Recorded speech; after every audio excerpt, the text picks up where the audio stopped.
ഭാരതം പുരോഗതിയുടെ പുതിയ ഉയരങ്ങൾ കീഴടക്കുകയാണെന്ന് പ്രധാനമന്ത്രി നരേന്ദ്രമോദി. ജമ്മു കാശ്മീരിൽ സോനാമാർഗ് ടണൽ ഉദ്ഘാടനം ചെയ്ത് സംസാരിക്കുകയായിരുന്നു അദ്ദേഹം.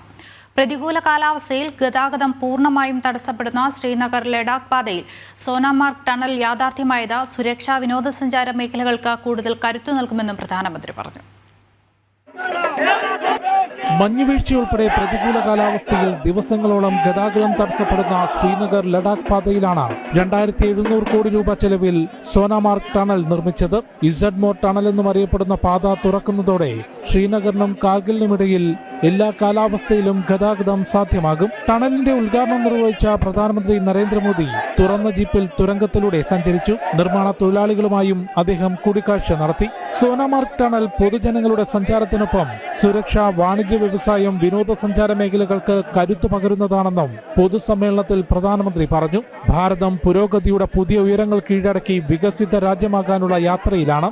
രാജ്യത്തെ ഓരോ കുടുംബത്തിലും അടിസ്ഥാന സൗകര്യം ഉറപ്പാക്കുമെന്നും നൽകുന്ന വാഗ്ദാനങ്ങൾ മോദി സർക്കാർ പാലിക്കുമെന്നും അദ്ദേഹം പറഞ്ഞു.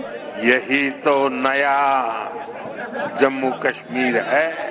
मैं आप सभी को इस टनल के लिए और डेवलपमेंट के इस नए दौर के लिए भी तहे दिल से बधाई देता।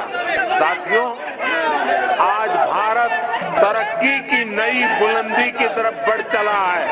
हर देशवासी 2047 तक भारत को डेवलप्ड नेशन बनाने में जुटा है.